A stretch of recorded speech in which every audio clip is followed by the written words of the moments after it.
Varicose veins కి సరైన చికిత్స కోసం సంప్రదించండి ఎవిస్ హాస్పిటల్.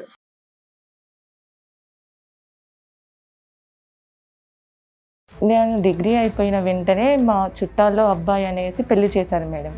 చాలా మంచోడు, జాబ్ చేస్తాడు, వెల్ సెటిల్ అనేసి పెళ్లి చేశారు. ఓకే. పెళ్లి చేశాక తెలిసింది మేడం అతను జాబ్ చేయడు, బేవస్గా తిరుగుతుంటాడు అనేసి. తర్వాత పెళ్ళి అయ్యాక తెలిసింది.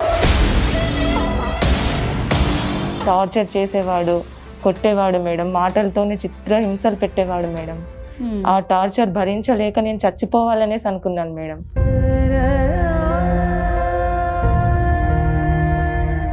కానీ ఇంకా నా వల్ల కాలేదు మేడం. అదేలే, ఇంకా వద్దు, పెద్దల సమక్షంలో మేము మాట్లాడి విడిపోయాం మేడం. ఇంకా నాకు ఏ బంధం వద్దు అనుకొని నేను మళ్ళీ ఆ సిచ్యువేషన్ నుంచి బయటపడి హైదరాబాద్ వచ్చాను మేడం. కోర్సు చేస్తూ నాకు లక్కీగా సాఫ్ట్వేర్ జాబ్ వచ్చింది మేడం. సంతోషం. ఇది జాబ్ చేస్తున్నప్పుడు అసలు అక్కడే ప్రాబ్లం మొదలైంది మేడం. అక్కడే ప్రాబ్లం అయిందమ్మా. నేను జాబ్ చేస్తున్న సమయంలో నాకు పెళ్లి కాలేదు అనుకొని ఒక అబ్బాయి నేను నిన్ను ప్రేమిస్తున్నాను, నేను నిన్ను పెళ్లి చేసుకోవాలనుకుంటున్నాను అనేసి చెప్పాడు మేడం. ఓకే. అతను నాకన్నా 5 years చిన్న మేడం. నీకు పెళ్ళైనా నీ పిల్లల్ని నా పిల్లల్లాగా చూసుకుంటాను. బాగుంది. తర్వాత 1 year హ్యాపీగానే ఉన్నాం మేడం. వాళ్ళ ఇంట్లో వాళ్ళు ఒకరోజు సడన్గా కాల్ చేశారు మేడం. కాల్ చేసి రమ్మన్నారు ఇంటికి. 1 month వరకు ఆయన అడ్రస్ లేదు మేడం. అసలు నా కాల్ లిఫ్ట్ చేసేవాడు కాదు. అసలు నా గురించి అసలు కొంచెం కూడా పట్టించుకోలేదు మేడం. వదిలేసి వెళ్ళిపోయిండు. నా ఫోన్ కూడా ఆన్సర్ చేయలేదు మేడం. ఆఫీస్లో వెళ్ళి బాధపడుతున్నప్పుడు ఏమైంది అనేసి ఇతని గురించి అడిగినప్పుడు వాళ్ళు చెప్పారు మేడం, పెళ్ళి అనేసి మంత్ లీవ్ తీసుకున్నారు అనేసి చెప్పారు మేడం. హలో, చెప్పు నవీన్, ఎక్కడున్నా? ఇంట్లో ఉన్నా. ఇప్పుడు నా పరిస్థితి ఏంటి నవీన్? నువ్వు ఇంటికి వెళ్ళిపోతే నేను పెళ్లి పనిలో ఉన్నాను, డిస్టర్బ్ చేయకు సరేనా? పెళ్ళి అంటున్నావేంటి నవీన్? అంటే మరి నీకు నాకు సెట్ అవ్వట్లేదు. నీకు నాకు చాలా ఏజ్ డిఫరెన్స్. యాక్చువల్గా నీకు 35, నేను చిన్నోడిని. అప్పుడు ఏదో నేను చూసి ఏదో అలా డిసైడ్ అయ్యాను, కానీ ఇప్పుడు నాకు వద్దు. సో నీ దారి వద్దు, ఓకేనా? ఎక్కడున్నావు నవీన్ మీరు? నేను పెళ్లి పనిలో ఉన్నానండి. చెప్పండి, ఎన్ని పెళ్ళిళ్ళు చేసుకుంటారు మీరు? ఫస్ట్ పెళ్లి. నీకు రమ్యకి పెళ్ళయింది, అవునా కాదా? ఏది ఫేక్? Registration certificate ఫేకా? నీకు ఇప్పుడు పంపించిన సర్టిఫికెట్ కాకుండా మాకు రమ్య కొన్ని ఫోటోలు చూపించింది. ఆ ఫోటోల్లోని రమ్య బంధువులు వాళ్ళ తల్లిదండ్రుల మధ్యన మీకు సాంప్రదాయపరమైనటువంటి పెళ్లి కూడా జరిగింది. దీనికి ఏమంటారు?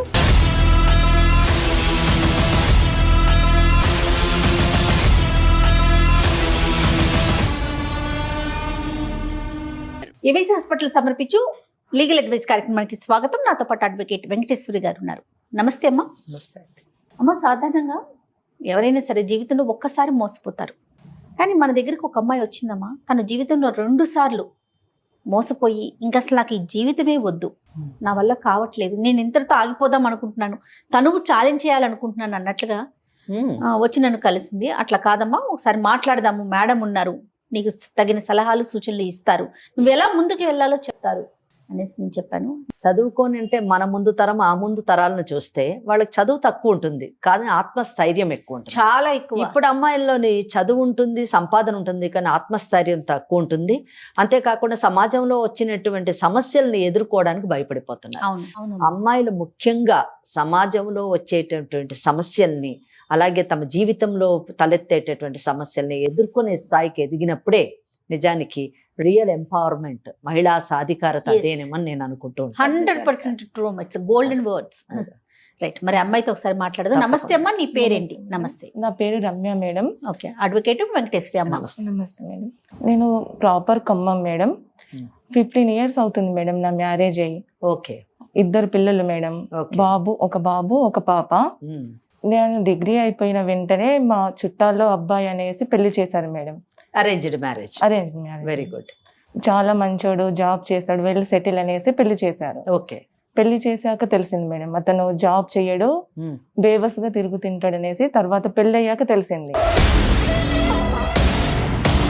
అంటే ఎందుకు జాబ్ చేయట్లేదు అంటే అదొక లక్షణమా అతనిలో ఉన్నటువంటిదా, లేకపోతే జాబ్ దొరక్క, లేకపోతే ఆయన వాట్ ఈస్ ద రీజన్ అతను జాబ్ చేయకపోవడానికి కారణం ఏంటి? అతనికి ఇష్టం లేదు మేడం జాబ్ Okay. చేయడం.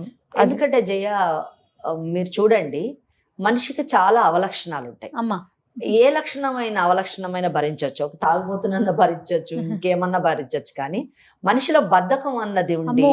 బాధ్యత లేకపోవడం అన్నది చాలా అన్నిటికంటే పెద్ద వ్యసనం అండి. ఒక అమ్మాయి ఒక వర్డ్ యూజ్ చేసింది, బేవస్సుగా తిరుగుతూ ఉంటాడని. అవును. అలా తిరగడం అన్నిటికంటే పెద్ద వ్యసనం అన్నది నా ఉద్దేశం. కరెక్ట్ అమ్మా, కరెక్ట్, రైట్ మా, చెప్పుమా. కానీ పెళ్ళైన తర్వాత ఇంకేం చేయలేను కదా మేడం, అందుకని భరించాను మేడం. మారుతాడేమో అనేసి భరించాను. ఇంట్లో పనులు కూడా చేసేవాడు, అంటే సంపాదించేవాడు కాదు మేడం. మరి ఎట్లా మీకు పోషణ ఎట్లా? తర్వాత నేను కొద్ది రోజులకు నేనే స్కూల్లో చెప్పడానికి వెళ్ళాను మేడం. 5,000కి శాలరీ మేడం, నేనే చెప్పడానికి వెళ్ళాను. అవి కూడా లాగుకునేవాడు మేడం నా దగ్గర నుంచి. ఇల్లు గడవడానికి నాకు కష్టం అయ్యేది మేడం. అయినా కానీ మారుతాడు అనేసి అనుకునేదాన్ని మేడం. కానీ మారకుండా ఇంకా ఎక్కువ అయ్యేది మేడం. టార్చర్ చేసేవాడు, కొట్టేవాడు మేడం, మాటలతోనే చిత్రహింసలు పెట్టేవాడు మేడం. ఆ టార్చర్ భరించలేక నేను చచ్చిపోవాలనేసి అనుకున్నాను మేడం.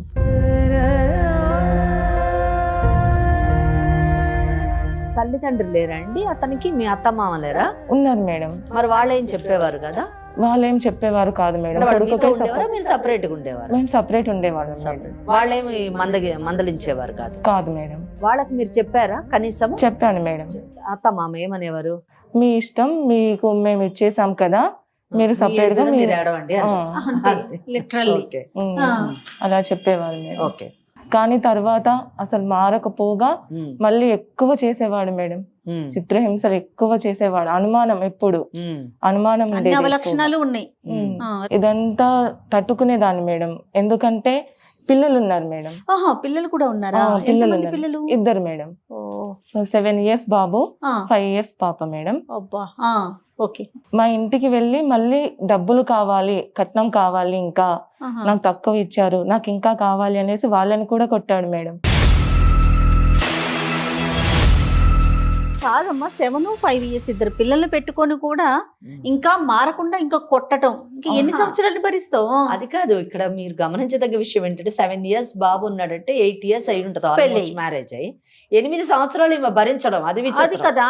ఆయనని పోషించాలి, ఎదురుపెట్టి పోషించాలి, ఆయన యొక్క అవలక్షణాలన్నీ భరించాలి, పైగా తన్నులు తింటూ ఉండాలి, కంటిన్యూ చేయాలి, అతని టార్చర్ ని భరించాలి. తర్వాత ఏమైందమ్మా? పిల్లల కోసం ఇవన్నీ భరించాను మేడం. అదేలే. కానీ ఇంకా నా వల్ల కాలేదు మేడం. అదేలే. ఇంకా వద్దు, నా పిల్లల్ని నేను చూసుకుంటా, ఇతను నాకు వద్దు అనేంత విరక్తి పుట్టింది మేడం నాకు. ఇంకా వదిలేద్దాం అనేసి మా పేరెంట్స్ కి చెప్పాను మేడం. వాళ్ళు కూడా ఓకే అన్నారు. ఓకే అన్నాక పెద్దల సమక్షంలో మేము మాట్లాడి విడిపోయాం మేడం. పెద్దల సమక్షంలో విడిపోయిన కోర్టు ద్వారానే తీసుకున్నారు కదా విడాకులు? అవును మేడం, కోర్టు ద్వారానే తీసుకున్నాం. ఎందుకంటే జయ గారు, ఇక్కడ నేను ఒక విషయం చెప్పాలనుకుంటున్నాను, అంటే చూస్తున్నటువంటి ఆడియన్స్ కి చెప్పాలనుకుంటున్నాను. చాలా మంది పల్లెటూర్లలో కానీ ఈవెన్ సిటీలో కూడానండి, మా పెద్దలు కూర్చొని విడాకులు ఇచ్చారండి అని ఏదో వాళ్ళు రాసుకున్న పత్రం తీసుకొని వస్తారు, లేదా పోలీస్ స్టేషన్ లో విడాకులు తీసుకున్నామండి అని వస్తుంటారు, లేదా కుల పెద్దలు లేదా గ్రామ పెద్దల మధ్యన విడాకులు తీసుకున్నామండి అని వస్తుంటారు. ఇలా తీసుకున్న ప్రతి ఒక్కరికి చెప్పదలుచుకున్నాను, లేదా భవిష్యత్తులో ఇలా ఎవరైనా తీసుకోవాలని ఆలోచన ఉంటే కానీ చెప్తున్నాను, ఈ విడాకులన్న ఈ పత్రాలు ఇవన్నీ ఏవి చెల్లుబాటు కాదండి.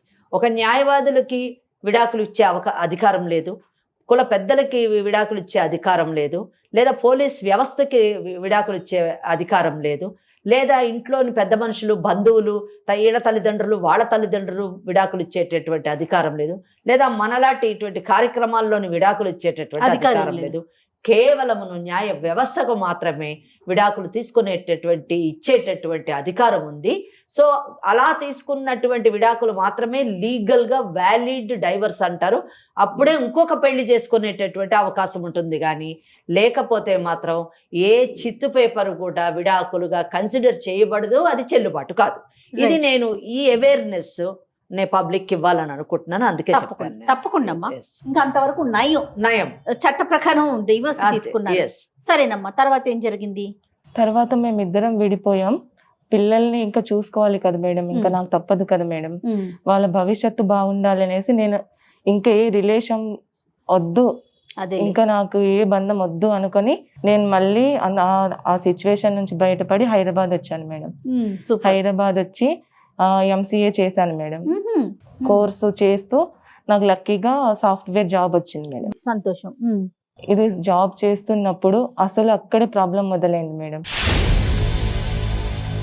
అక్కడేం ప్రాబ్లం అయిందమ్మా? నేను జాబ్ చేస్తున్న సమయంలో నాకు పెళ్లి కాలేదు అనుకొని ఒక అబ్బాయి నేను నిన్ను ప్రేమిస్తున్నాను, నేను నిన్ను పెళ్లి చేసుకోవాలనుకుంటున్నాను అనేసి చెప్పాడు మేడం.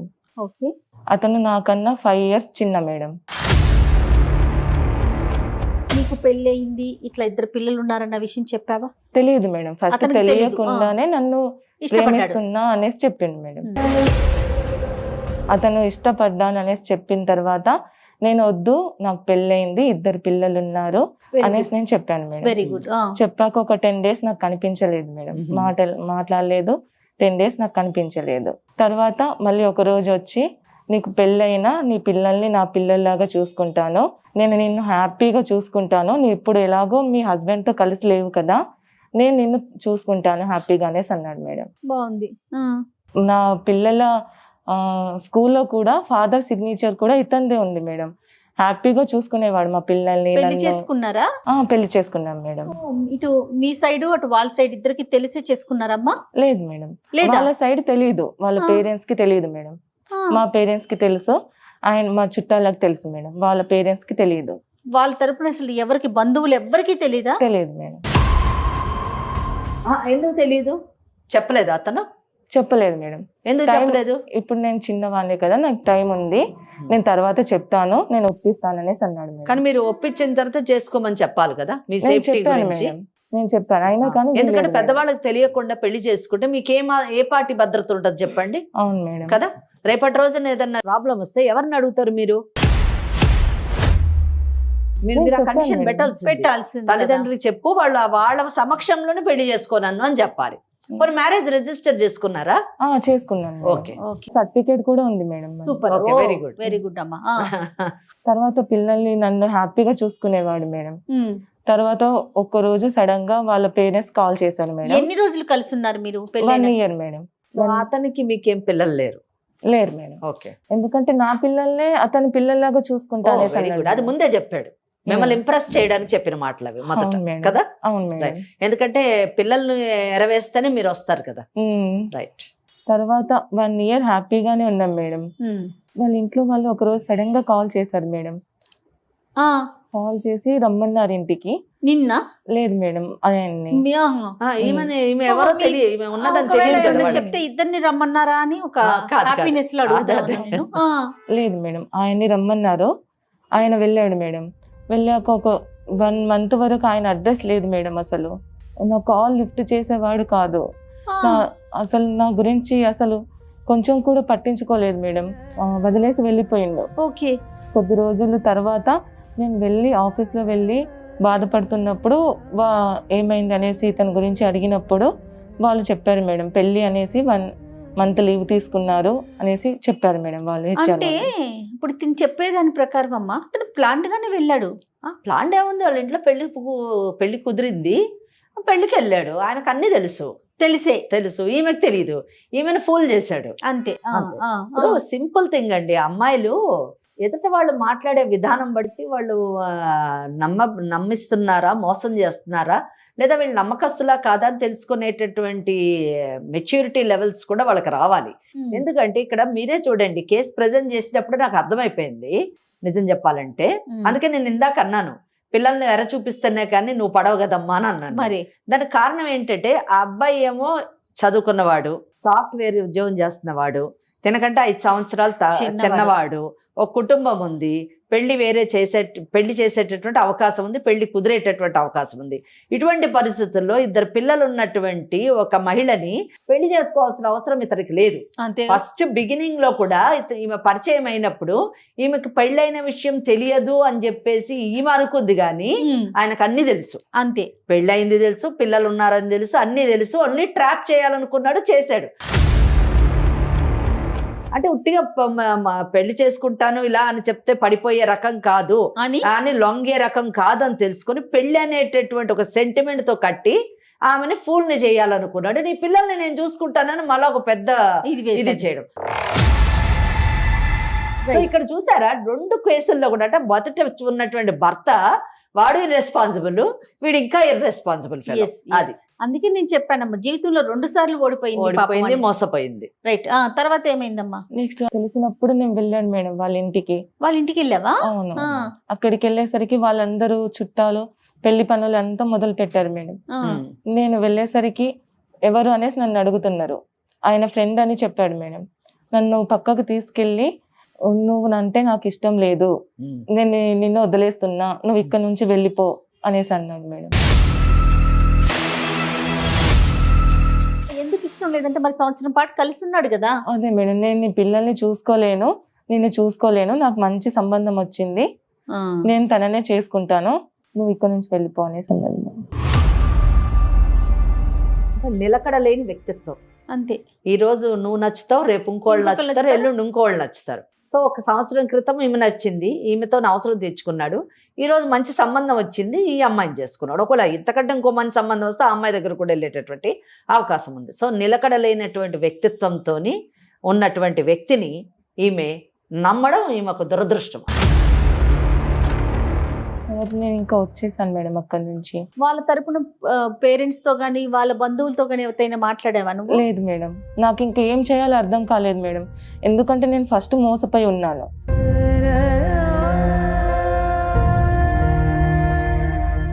మరి ఇంట్లో మీ పేరెంట్స్ కి చెప్పావమ్మా? చెప్పలేదు మేడం, ఎందుకంటే మళ్ళీ ఇప్పుడు కూడా ఈ సిచ్యువేషన్ తెలిస్తే వాళ్ళు ఏమైపోతారు అనేసి భయపడి నేను చెప్పలేదు. నన్ను ఏం చేయమంటారు మేడం ఇప్పుడు? మీకేం కావాలి అన్నది మొదట మీరు నిర్ణయం తీసుకుంటే దాని ప్రకారము తప్పకుండా చట్టాన్ని ఆశ్రయించవచ్చు. మీరు ఏం కావాలనుకుంటున్నారు? అటువంటి వ్యక్తితో మీరు కొనసాగాలనుకుంటున్నారా? ఇలాంటి మోసగాడితో నీ జీవితానికి ఎప్పుడు భద్రత ఉండదు. మీ పిల్లల్ని అయితే ఏ విధంగా అతను చూసుకోడండి 100% కదా. అయినా కానీ ఇప్పుడు అబ్బాయి పెళ్లి అయిపోయిందా? కాలేదు మేడం, ఇంకా పెళ్లి పనులు అవుతూ ఉన్నాయి. ఓకే, మరి మీకేం కావాలనుకుంటున్నారు? నాకు ఆయన కావాలి మేడం. ఓకే, ఆయన కావాలి. ఎందుకంటే నా పిల్లలు ఉన్నారు కదా మేడం. ఫస్ట్ నేను మోసపోయాను, మళ్ళీ వీళ్ళకి నేను చెప్పుకోవాలి కదా మేడం. అంటే మీకు నమ్మకం ఉందా? ఓకే, కావాలన్నారు, చాలా బాగుంది, పెళ్లి చేసుకున్నారు కాబట్టి నా భర్త నాకు కావాలి అనడంలో తప్పులేదు, అది మీ హక్కు. కానీ ఇటువంటి వ్యక్తి, మోసం చేసేటటువంటి వ్యక్తి, నమ్మడానికి వీలు లేనటువంటి వ్యక్తి, నిలకడత్వం లేనటువంటి వ్యక్తి, ఏమాత్రం మీ బిడ్డల బాధ్యత తీసుకోవడానికి అంగీకరించినటువంటి వ్యక్తి, అంటే వివాహమే మోసం మీద నడిచింది, ప్రారంభమైంది. అటువంటి వ్యక్తి తోని భవిష్యత్తు బాగుంటుందని మీకు నమ్మకం ఉందా? నమ్మకం ఉందా? ఆ వ్యక్తి మిమ్మల్ని జీవితాంతం జాగ్రత్తగా చూసుకుంటాడు, మీ పిల్లల్ని జాగ్రత్తగా చూసుకుంటాడు అని నమ్మకం మీకుందా? అంటే తను ఏం చెయ్యాలో తెలియని పరిస్థితి అమ్మా. తను నమ్మాలో నమ్మకూడదో కూడా పాపం తనకు అర్థం కావాలి. కరెక్టే, కానీ ఒకటి చూడండి జయ గారు, ప్రతి బంధాన్ని పటిష్టం చేయాలి అనేటటువంటి ఆలోచన చాలా మంచి ఆలోచన. కానీ బంధం, మనుషులు లేదా ఆ రిలేషన్షిప్ బంధం పటిష్టం కావచ్చు, కానీ మనసులోని ప్రేమ బాధ్యతని ఎవరైనా పెంచగలరా? అసలు అటువంటి చట్టాలు ఉన్నాయా?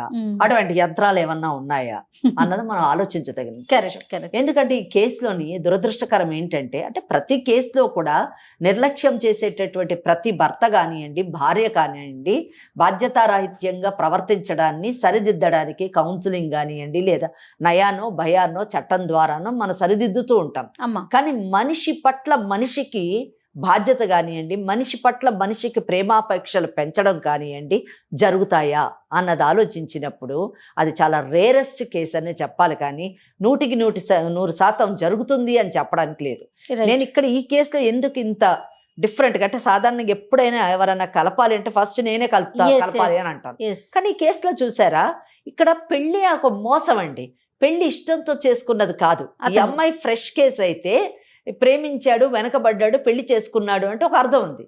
పెళ్ళయి 2 పిల్లలు ఉన్నటువంటి తల్లిని తనకంటే 5 ఏళ్ళు పెద్దామని ప్రేమించాడు, పెళ్లి చేసుకున్నాడు అంటే అది ఏ విధాన నమ్మశక్యం కానటువంటి విషయం. అది కేవలం మోసం మాత్రమే, అవసరం తీర్చుకోవడానికి చేసిన చర్య మాత్రమే. అటువంటి వ్యక్తి తన బాధ్యతని భవిష్యత్తులోని నిర్వర్తిస్తాడా? ఆ బిడ్డలకి ఆ వ్యక్తి నుంచి భద్రత ఉంటుందా?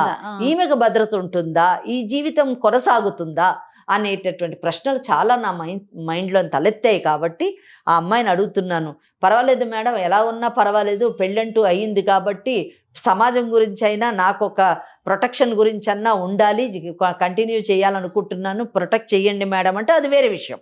లేదు మేడం, ఇటువంటి వ్యక్తితో నేను ఉన్నా ఒకటే లేకున్నా ఒకటే, నా బిడ్డల్ని నేను పెంచుకొని నేను ముందుకు సాగుతాను. ఎందుకంటే ఆమె ఫస్ట్ మ్యారేజ్ బ్రేక్ అయినప్పుడే నాకు అసలు ఈ పెళ్లి ఈ జీవితం వద్దని విరక్తి చెందాను మేడం అని చెప్పి. అవునవును. ఇప్పుడు సెకండ్ టైం కూడా ఇలా జరిగినప్పుడు డెఫినెట్లీ అదే ఆలోచన ఆమెకు కలిగి ఉండొచ్చు.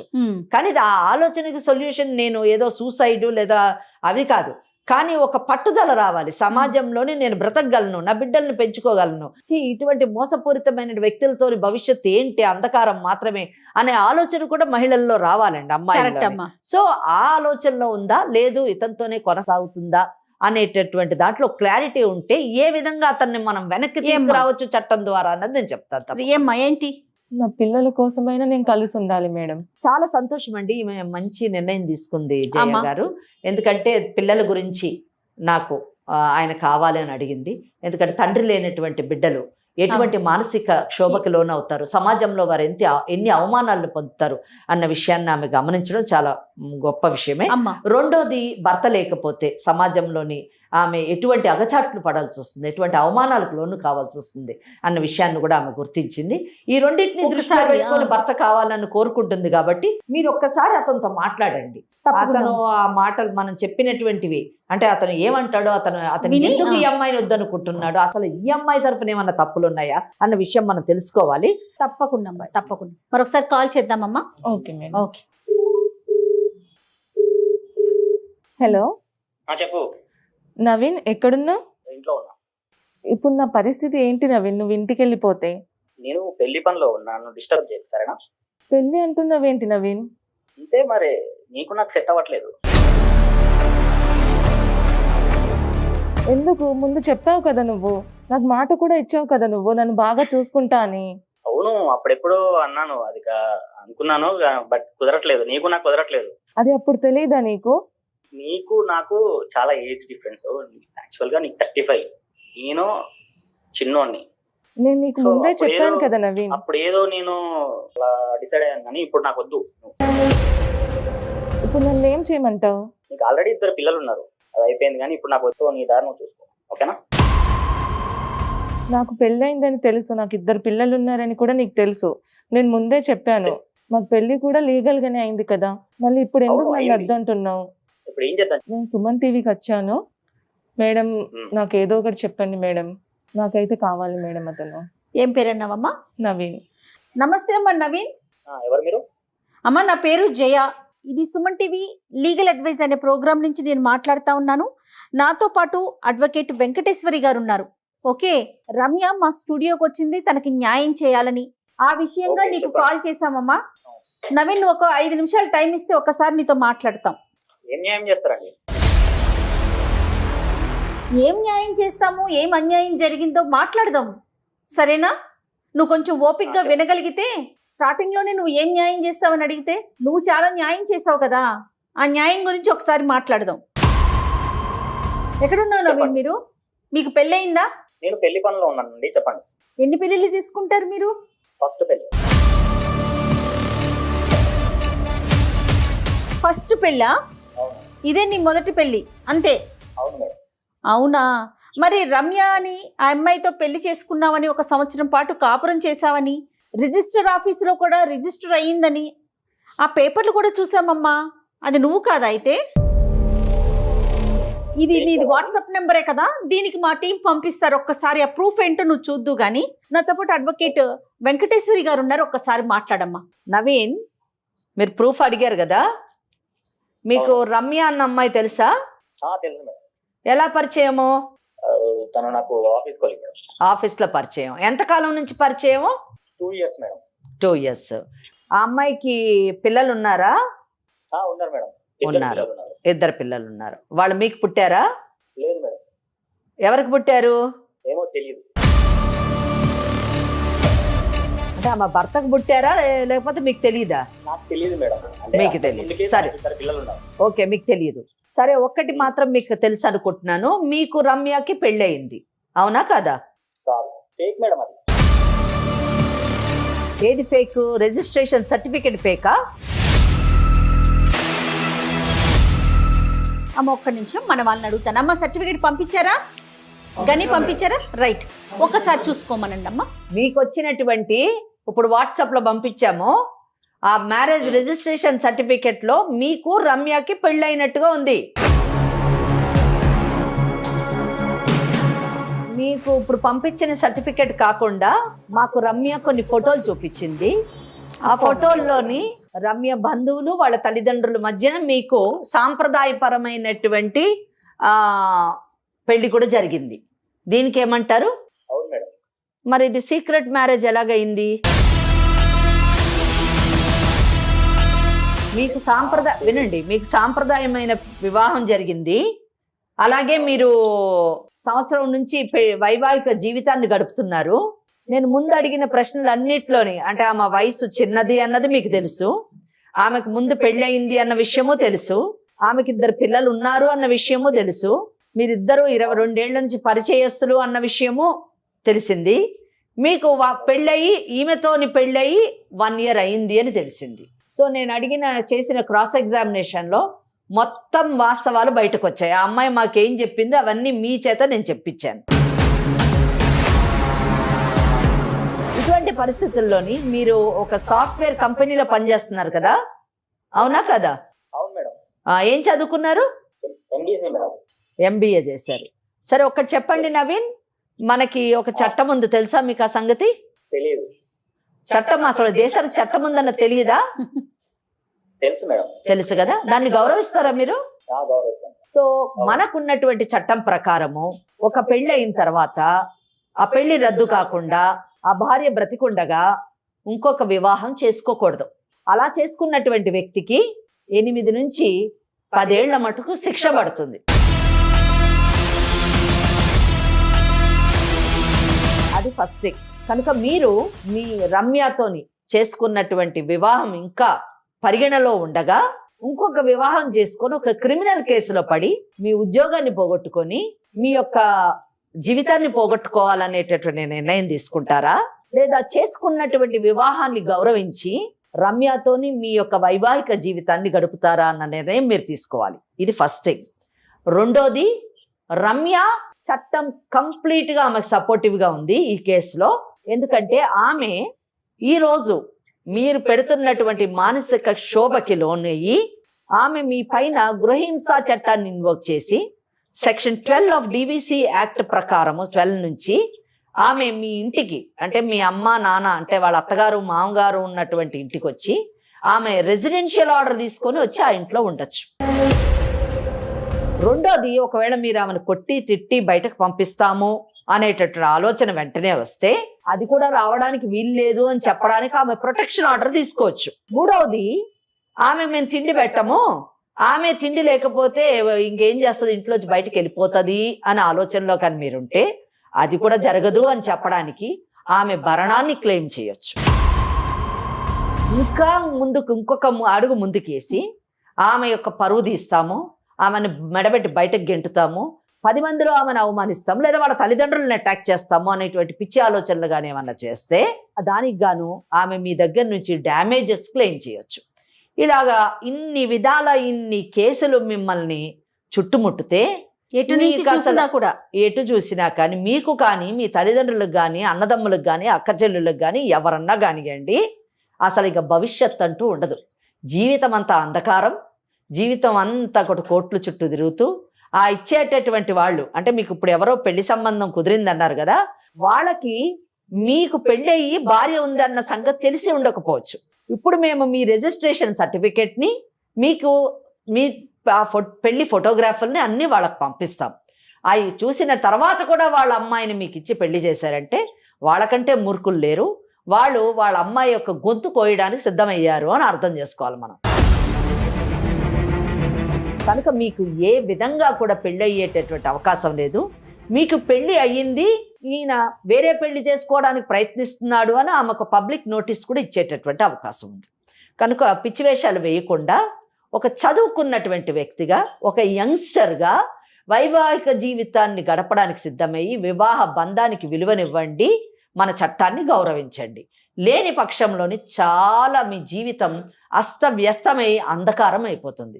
Please try to understand and please drop the idea of getting married again and kindly lead your marital life with Ramya and be happy. Okay? వినిపించిందా నవీన్? నాకు ఇష్టం లేదు తను. ఇష్టం లేకపోతే ఒక పని చెయ్యి. ఇష్టం లేకపోతే నువ్వేం చేయాలనుకుంటున్నావు అది చెయ్యి. ఆమె చేత మేము ఏం చెయ్యాలో అది చేయిస్తాము. ఇప్పుడు చెప్పిన కేసులన్నీ వేయిస్తాము. ఆ తర్వాత నువ్వే వచ్చి నువ్వే నాకు కావాలి, నువ్వే దేవతవని కాళ్ళు పట్టుకుంటాం. కాదు నవీన్, అర్థమైందా? నవీన్ అసలు మీరు ఏం మాట్లాడుతున్నారు? మేడం ఎంత క్లియర్ గా చెప్తా ఉన్నారు. నీకు ఎన్ని సెక్షన్లు ఉన్నాయి, ఎన్ని చట్టాలు ఉన్నాయి, ఎటు నుంచి చూసినా కూడా మొత్తం పూర్తిగా ఆ అమ్మాయికి సపోర్టివ్ గా ఉన్నాయని చెప్తా ఉన్నా కూడా నాకు ఇష్టం లేదు. అదొకటే మాట. మీకు ఇష్టం లేకుండా ఎందుకున్నారు మరి? ఒక సంవత్సరం పాటు అమ్మాయితో ఎందుకున్నావు? అమ్మాయి పెద్దదని తెలీదా? 2 పిల్లల తల్లి అని తెలీదా? ఏం మాట్లాడుతున్నావు? నీ ఇష్టమే అంతా. మనం ఒక సమాజంలో ఉన్నామమ్మా. ఏమి అడవుల్లో అరణ్యాల్లో లేవు నీ ఇష్టం వచ్చినట్టు నువ్వు బిహేవ్ చేయడానికి. కాదు, ఒక అడ్వకేట్ మేడం నీకు ఇన్ని సెక్షన్లు ఉన్నాయిరా నాయనా, నీకు ఇంత శిక్షలు పడే అవకాశాలు ఉన్నాయి, నీతో పాటు నీ కుటుంబం, నీ భవిష్యత్తు అంతా నాశనం అవుతుంది అని చెప్పినా మొత్తం విని నాకు ఇష్టం లేదని ఒక 1 word లో చెప్తున్నావు నువ్వు. ఇష్టం లేదని అలాగే ఉండు. ఫస్ట్ నీ జాబ్ తీయిస్తాము, క్రిమినల్ కేసు వేస్తే ముందు జాబ్ ఊడిపోతుంది. ఆ తర్వాత మీ అమ్మ నాన్న ఎవరెవరు ఉన్నారో అందరు లోపలికి వెళ్తారు, వాళ్ళని చూస్తూ ఆనందిద్దు. నువ్వు పెళ్లి కూడా చేసుకున్నావు, ఇంకో పెళ్లి. ఆ పెళ్లి చేసుకున్న తర్వాత జైల్లో 8 సంవత్సరాలు మీ చేసుకున్న అమ్మాయిని కూడా బెటరు కాపురం చేయడానికి. అర్థమైందా? నువ్వు ఒక్కడమే ఉంటావు జైల్లో. పిచ్చి మాట మాట్లాడద్దు, తెలివిగా ఆలోచించడానికి ట్రై చేయి. మూర్ఖంగా పిచ్చి పిచ్చిగా మాట్లాడద్దు. చదువుకున్నవాడివి. నాకు కొంచెం టైం ఇవ్వండి మేడం. ఇలా అన్నావు బాగుంది. టైం ఇచ్చేదే ఉంది. నీకు టైం ఇచ్చినా 10 ఏళ్ళు టైం ఇచ్చినా 10 రోజులు టైం ఇచ్చినా నీకు వేరే ఆప్షన్ లేదు. ఇది ఒకటే ఆప్షన్ అంతే. అర్థమైందా? ప్రతి ఒక్కరికి నీ లైఫ్ ని 2 ఆప్షన్స్. నీకు లైఫ్ ని నాశనం చేసుకుంటావా భవిష్యత్తుని, లేదా చక్కగా హ్యాపీగా ఉంటావా? ఈ రెండిట్లో సెలెక్ట్ చేసుకోవడానికి పెద్ద టైం అక్కర్లేదు. అర్థమైందా? నువ్వు ఫస్ట్ మమ్మల్ని అప్రోచ్ కా అమ్మా, మా దగ్గరికి రా. ఇంకొక విషయం అమ్మా, వాళ్ళ పేరెంట్స్ ని ఒప్పించుకోవాల్సిన బాధ్యత కూడా అబ్బాయిదే ఉంది. మనకెవరికి లేదు, అమ్మాయికి లేదు, మనకి లేదు. ఏమంటారమ్మా? అంతే. ఎందుకంటే మిస్టేక్ చేసింది ఒకటి గుర్తుపెట్టుకో నవీన్, రమ్యకి ఏం ఫరక పడదు. ఆల్రెడీ ఒక భర్తకు విడాకులు ఇచ్చింది. నిన్ను కూడా గెట్ లాస్ట్ అనొచ్చు, కానీ నిన్ను మాత్రం ఉట్టికి గెట్ లాస్ట్ అనదు. అన్ని నేను చెప్పిన కేసులు అన్ని వేయించి నీకు బుద్ధి చెప్పి మరీ గెట్ లాస్ట్ అంటది. కనుక అనవసరంగా మిమ్మల్ని కలుస్తా మేడం. నేను కలవండి, కలిసి సెటిల్ చేసుకోండి. ఓకేనా? మిమ్మల్ని ఏం బెదిరించాలన్నది మా ఉద్దేశం కాదు. ఉన్న చట్టాన్ని మీకు చెప్పాము, మీరు బాగుండాలన్నదే మా కోరిక. ఓకేనా అమ్మ? ఈ సందర్భంగా నేను కూడా ఇంకొక విషయం చెప్తున్నానమ్మా, ప్రేక్షకులందరికీ తెలియాలని కూడా. 1 సైడెడే వింటున్నారా వీళ్ళు? రమ్య అంటే ఎవరో ఒక బాధితురాలు వచ్చి మాట్లాడేస్తే అయిపోతుందా అనుకుంటున్నారేమో. మన టీం అంతా కూడా ప్రాపర్గా, ఎవరైనా మన దగ్గరికి వాళ్ళ సమస్య ఉందని వచ్చినప్పుడు ప్రాపర్గా ఎంక్వైరీ చేసి, ఇప్పుడు మీకు ఆ రిజిస్ట్రేషన్ ఫామ్ మీకు చూపించాను. అమ్మాయి పెళ్లి అమ్మాయి పెళ్లి ఫోటోలు మీరు చూసారు ఒక అడ్వకేట్ గా. అవన్నీ తీసుకున్న తర్వాతే మనం అదర్ సైడ్ క్లయింట్ తో మాట్లాడుకుందామమ్మా. మేము కూడానండి, ఇప్పుడు కోర్టు అయినా కూడా ఎవరో ఆడపిల్ల వచ్చింది కదా, ఏడ్చేస్తుంది కదా అని ఏం నమ్మమండి. అన్బయాస్డ్ ఉంటాం. 2 వైపులు విన్న తర్వాతే తీర్పులు ఇవ్వడం జరుగుతుంది. ఇక్కడ నేను కూడా చాలా సందర్భాల్లో చెప్పాను, అమ్మాయి వచ్చి చెప్పింది కదా అని మనం ఏం నమ్మొద్దండి, అవతల వాళ్ళతో మాట్లాడదామని చెప్పాము. ప్రతి కేసులో కూడా మనం మాట్లాడుతున్నాం, వాళ్ళది విన్న తర్వాతే మనము ఒక నిర్ణయానికి వస్తున్నాం. కానీ వితండవాదం చేసేసి నేను అన్నదే కరెక్ట్, ఈ దేశంలో చట్టం లేదు ఏం లేదు, నేనే చట్టం అని మాట్లాడితే మాత్రం ఉపేక్షించమండి. నవీన్, మీరు యాజ్ ఎర్లీ యాజ్ పాసిబుల్ వచ్చి మేడం ని కలవండి. దాన్ని బట్టి తర్వాత చూసి ఏం చేయాలో చెప్తారు madam. Right? Okay madam. Right. Okay అమ్మా, తనకి ఏం చెప్తారమ్మా మీరు? ఏం లేదమ్మా, నీవు తీసుకున్నటువంటి నిర్ణయం చాలా మంచి నిర్ణయం. మంచికో చెడుకో అతను పెళ్లి చేసుకున్నావు, అతనితోనే జీవితాన్ని గడుపుతా అంటున్నావు. ఈ యొక్క ఉద్దేశాన్ని, నీ యొక్క లక్ష్యాన్ని నేను అభినందిస్తున్నాను. తప్పకుండా నీ యొక్క డిస్టర్బ్డ్ మ్యారిటల్ లైఫ్ని తప్పకుండా సరిదిద్దుతాము.